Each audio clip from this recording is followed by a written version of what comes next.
Greetings, fellow Poltermasters.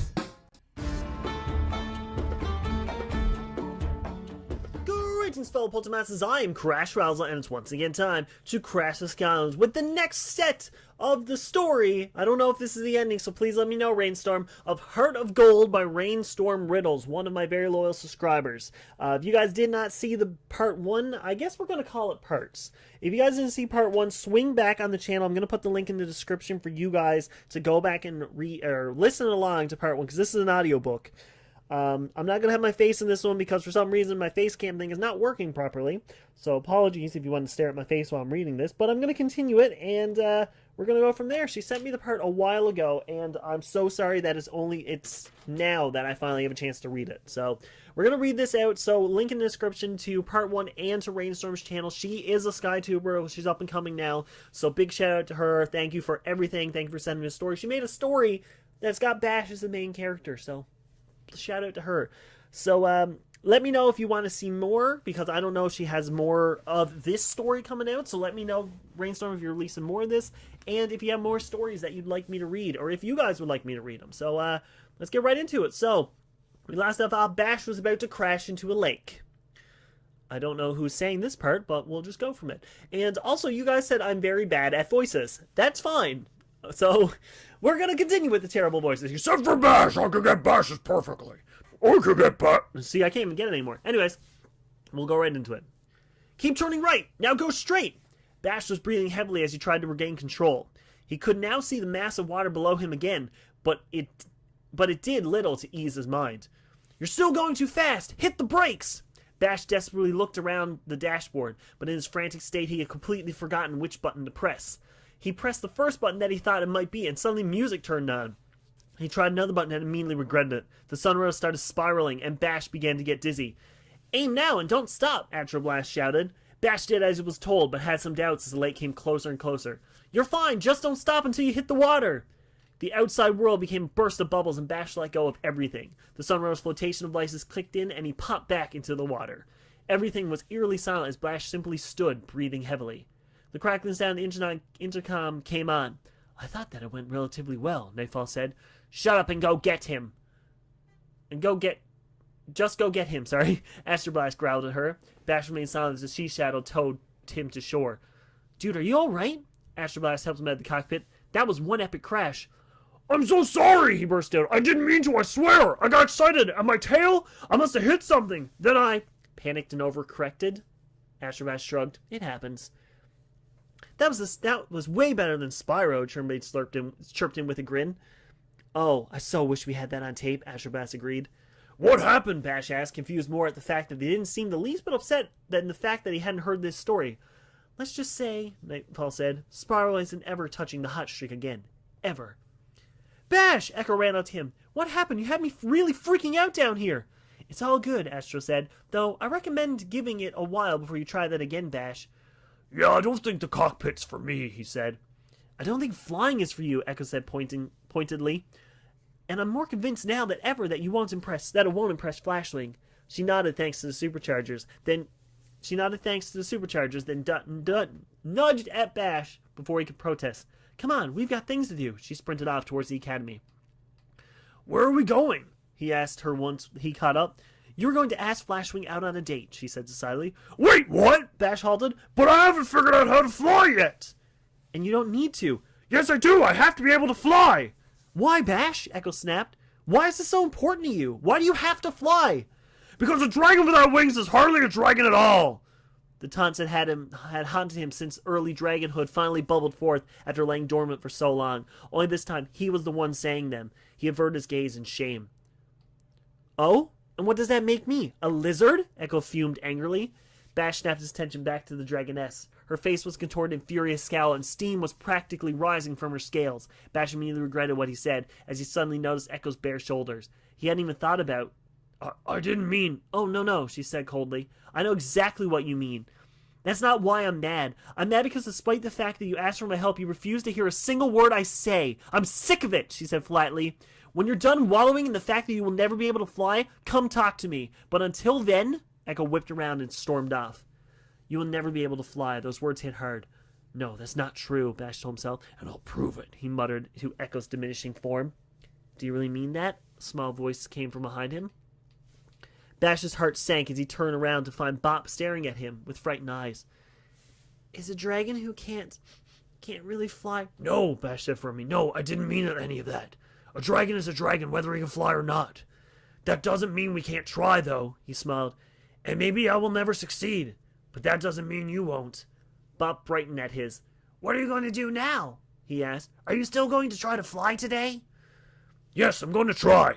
But to be honest, I don't know. Bash paused as he thought occurred to him. Wait a minute, he muttered. That's it! Why hadn't I thought of it before? What? What is it? Bop growled. Bop was growing almost as excited as Bash was. I know, I can fly. I have to go. I'll tell you about it later, little guy. Bash called over his shoulder as he ran off at full speed. I can't believe I didn't do this first thing, he thought to himself. Bash didn't slow down until a small hut he had been searching for was in view against the dimming sky. Bad Juju lived in a rather remote location so that she could perform her voodoo magic with little disturbance. Bash hoped that the light coming through the windows meant she was home. He slowed to the collected walk and politely knocked on the front door. There was an exasperated sigh of annoyance from inside. I told you, Flare Wolf, Bad Wolf said to the door open. No more curse. She broke in surprise when she found it was Bash standing on her porch, and not Flare Wolf. Her surprise quickly morphed into understanding. You've come for the favor, yes? Bash nodded. Do you think you can make me fly? Juju stood thoughtfully for a moment. Come inside. Junior's asleep, so be quiet. The inside of Bad Juju's hut was cluttered with different jars, artifacts, and ancient books. Warm light came from a large jar hanging from the ceiling. Bad Juju plucked a book from the shelf and began leafing through it. She paused at a certain page and that began pulling different ingredients from the ceiling at various tables. Yes, I can give you wings, she confirmed. She poured her items into a small cauldron and began to stir. It's a powerful spell, dangerous if done wrong, but nothing compared to what I can conjure. There was a bright flash of light as Bad Juju cast her magic into the mix. Before I finish the spell, I must warn you. It is powerful magic to grant someone wings. You was not meant to have them. Just as a spell will give it to you, so it will also take. Like what?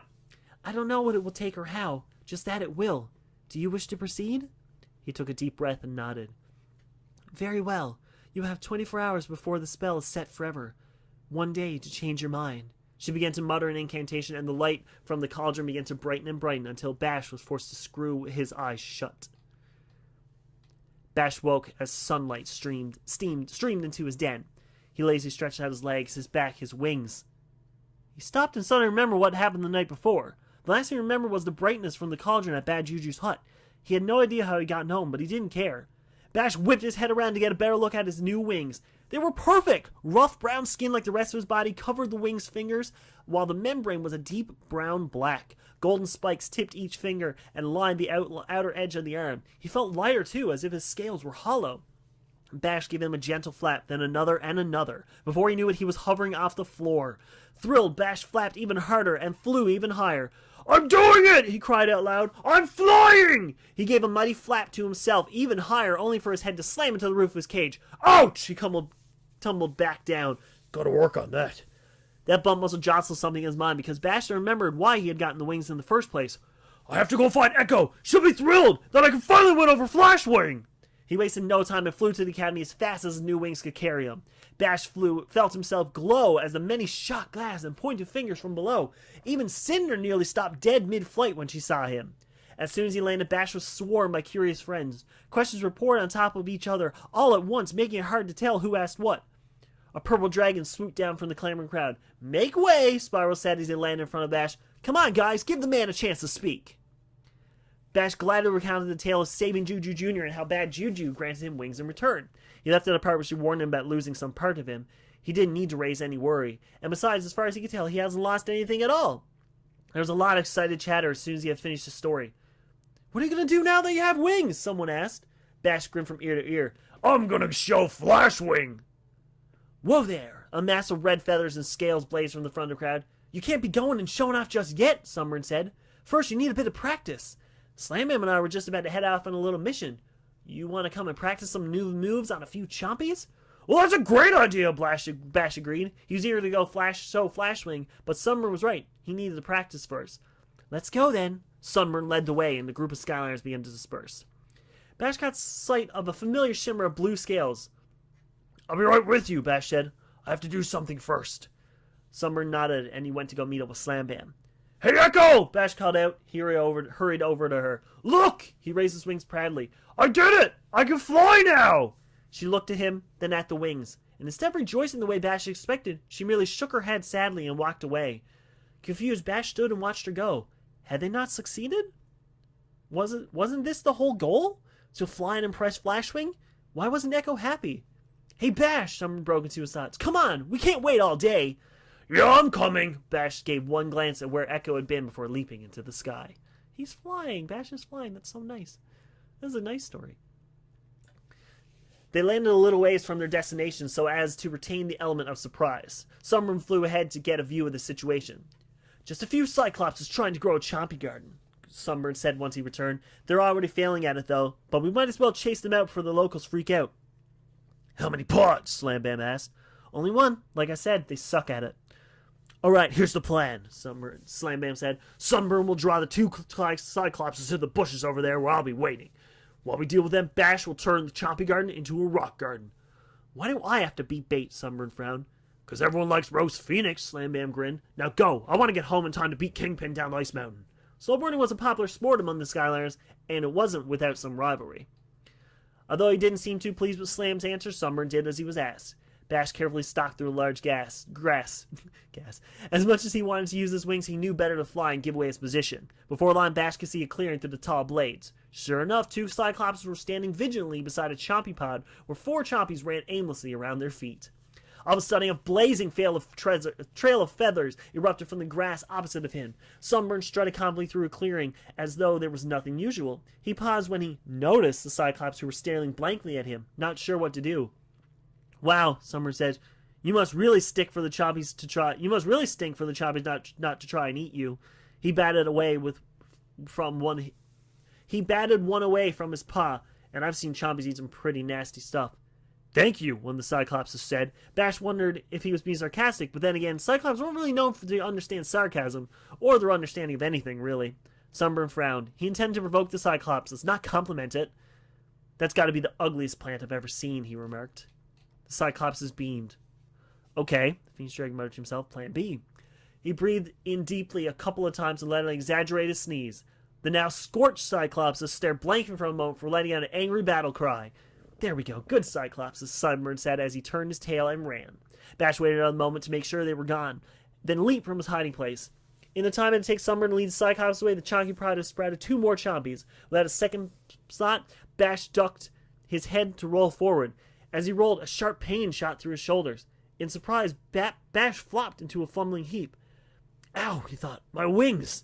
In that moment, the chompies attacked. One latched to his nose while the other bit his leg. Chompy bites weren't that bad, but they still hurt. Bash shook his head viciously and the chompies went flying. He got to his feet, reared up, slammed his body weight into the ground, and nothing happened. Bash tried again, but no mountain of rock came forth.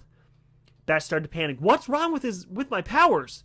He didn't have much time to ponder as the chompies were still snapping at him. Desperately, he swung his tail around, knocking them all back. Normally, a blow like that would immediately kill a chompy, but this one got backed up and continued to attack.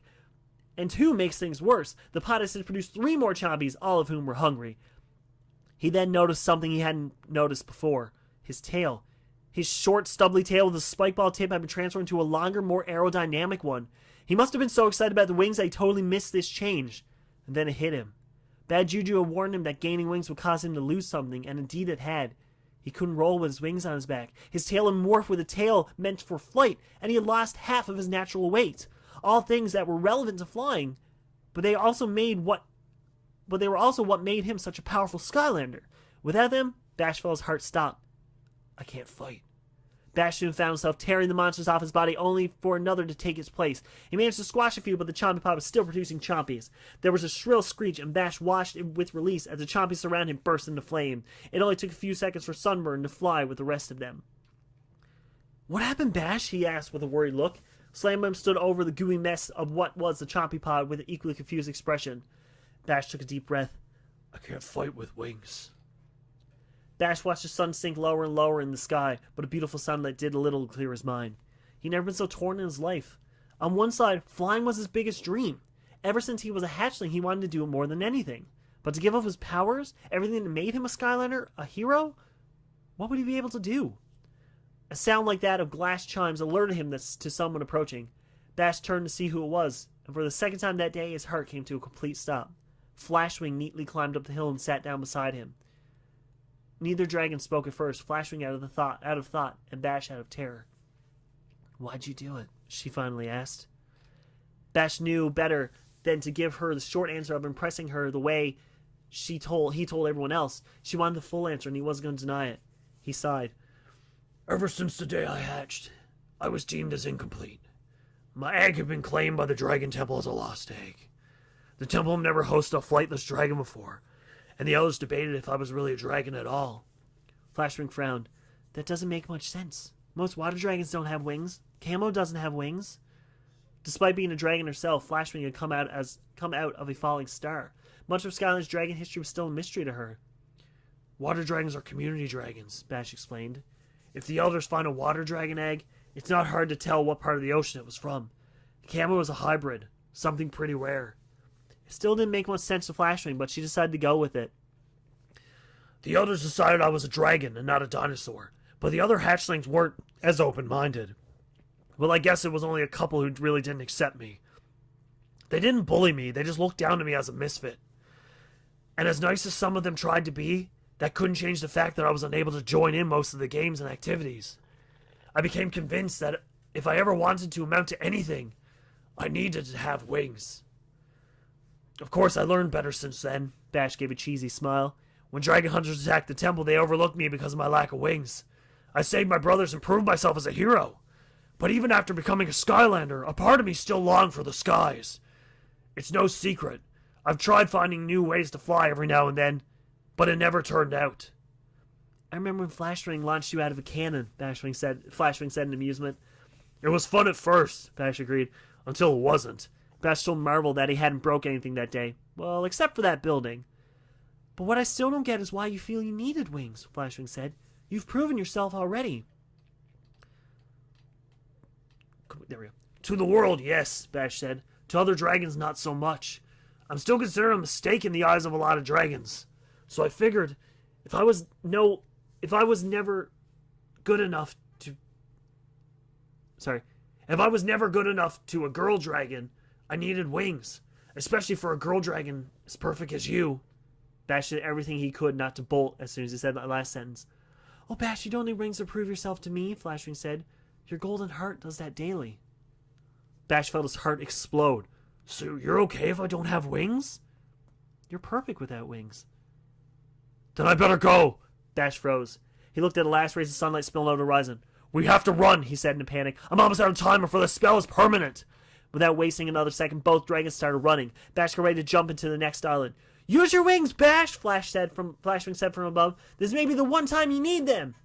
Bash leapt into the falling sky. He hoped against hope that he would make it in time. Well, I'm assuming that that's part 2, so I'm assuming there's going to be a part 3. But that was really good. I really like that. That little story between Flashwing and Bash was really cute. I really like that. Let me know your guys' opinion in the comments below, because she's going to be doing part 3 for sure, because, I mean, it kind of ended on a cliffhanger there, so I'm excited to do for part 3. But take your time with a Rainstorm. Just make it until you think it's perfect, and I will be so excited to watch it. Or read it, sorry. So if you guys enjoyed this, let me know, leave a like in the comment below, and check out Rainstorm's channel in the description down below. So if you guys enjoyed, let me know. But as always, I bid you farewell.